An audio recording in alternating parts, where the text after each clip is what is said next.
You're watching the Singing Toad YouTube channel. Howdy folks, Singing Toad here. Thank you very much for tuning in to my channel today, and I hope you're having a absolute zippity-doo-dah day. And today we're going to be taking a look at this really cool Lansky knife. And I just got to say, folks, that before we get into this, I know that Lansky's made knives, and I've seen a few of their knives in the past and kind of been like, yeah, they kind of look like gas station type knives. And I don't mean any disrespect to Lansky. In fact, I have a ton of respect for Lansky. I own lots of Lansky sharpening equipment. They make good sharpening equipment and good other products too. But when I saw this in the display case at my local tackle shop, which, by the way, I did purchase this knife with my own money from Trombley's Tackle Box, and that there's their information should you wish to contact them. You know, they're not paying me to talk about this, by the way, or give them a plug, but that's where I got it from, and I just like to be upfront and honest with you guys all the time. Yeah, so you can see the price right there. That's $32.99. That is in Canadian money-roonies. So if you're in the US or where else, you have to do some conversion to figure out what that works out in your monies. But that price will be inflated anyway because it's retail. But nevertheless, when I saw this knife, I just had to get it because it's super cool. And I like weird, strange knives, and this definitely fits the bill. So it's got a big thing on here. It says designed by Williamson, I think is the name there, Urban Tactical, and it's got some logo on it, which is, it's actually bigger than the word Lansky, which is kind of interesting. They're more promoting the fact that it's designed by this fella rather than the manufacturer. Anyway, the model is called the World Legal, say that 10 times fast, folks. And it is, of course, made in China. Yes, it's China. Anyway, so this is the information from the I think it says Lansky Sharpeners, which is kind of cool, from Lansky there, Lansky.com. So let's go ahead and get into it. Now, the knife did have a plastic bag wrapped around it, and somehow in my infinite wisdom, I managed to lose that. But that's, and there was an oxygen absorber in there as well, but I've managed to lose both those things. But nevertheless, take a look at this chunky bugger, eh? So what do we have here? Very interesting.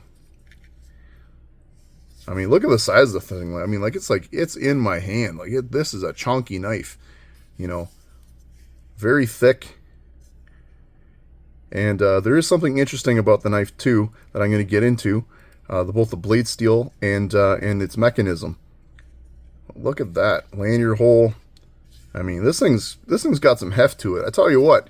I mean, if you had to conk someone with this, you know, they'd feel it. Not that I'm suggesting you do that with your knives, but it's not quite sharp enough to be a glass breaker, but definitely it'd give someone a headache, that's for sure. Pocket clip, which appears to be four-way adjustable, which is nice, and just has a flathead screw, although it looks like it's hexagon screws for everything else. So, I mean, this knife, you know, being world legal, lives up to that because, you know, hex screws or Allen keys are pretty common everywhere, and a flathead is definitely common everywhere. So, I mean, no matter where you are in the world, you'd be able to service this thing, take it apart, move the pocket clip around at least. But it's got a nail nick in it, but I tell you what, you're just going to break your thumb off if you try to do that. You really, feel that. And then one more. Look at that, folks. Now, you probably noticed something. No lock. Yes, this is a slip joint, folks. Just like your Swiss Army knife, or just like Grandpa's case trapper knife, this is a slip joint. And I tell you what, that has got a serious detent to it. I mean, I mean, that has got a snap like a crocodile's mouth, folks. I mean, I tell you what, you would not want to have your finger in there when this thing came close, because it would just cut you. It'd lop your finger clean off. I mean, that is just insane, and that is super cool. Another cool thing about this knife is the blade steel. This is in 9CR 18 MOV. And a lot of, you know, budget knives are usually in the 8CR or even 7CR or even 5CR, some really garbage steel. And 9CR is definitely an upgrade over all of that. So very cool for the price point, you know, being 30, what was it here? $32.99 Canadian roonies. You know, and, you know, in American dollars, it's probably like 15 bucks. That's fairly good, you know, all things considered. Really good jimping on the back of the blade here. You know, nice finger choils. This fits in my hand very easily, but you know, some with very large hands will be able to hold on to this no problem. And some of them very small hands might struggle with it a little bit, especially if you don't have a lot of strength in the fingers to really work that bear trap action that this thing has. Folks, I'm not really a slip joint guy, but you know, a traditional collector, but they talk about, you know, the pull. This has got to be close to a 9 on the scale. That is by far one of the hardest pulling knives, definitely in my collection of the slip joints that I own. I don't own a ton of them, but of the about a dozen or so that I own, this is by far the most stiffest of them all. And yeah, let's just go ahead and just lay it down and take a look at its size here.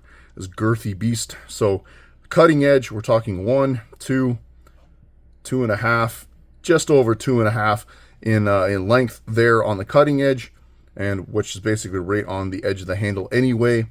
And then, which of course 2.5 inches is plenty legal. It's under 3 inches, so it's gonna be world legal, as the name implies, in the United Kingdom and many other places.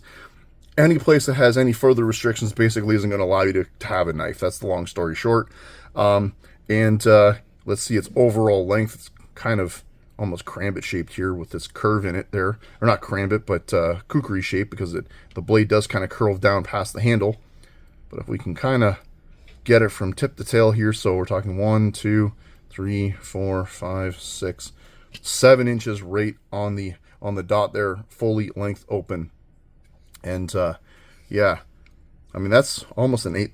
I'm guessing that's an 1/8 of an inch thick. I'm not exactly sure, but check that out. You got the logo there in the handle.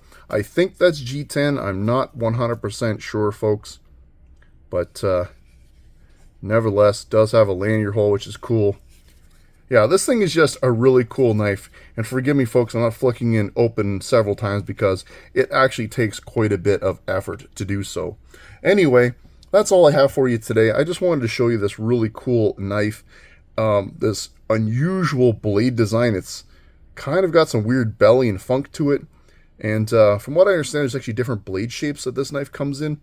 This is just the one that the store happened to have. But nevertheless, super cool. And, you know, depending on where you live in the world, this might be all you're allowed to have. And you know what? You wouldn't be doing half bad with this in your pocket. You know, I can tell you that right now. Anyway, folks, you tell me what you think. Like it or lump it. Tell me down in the comments. I want to know. That's all I got for you today. Thanks for watching my video.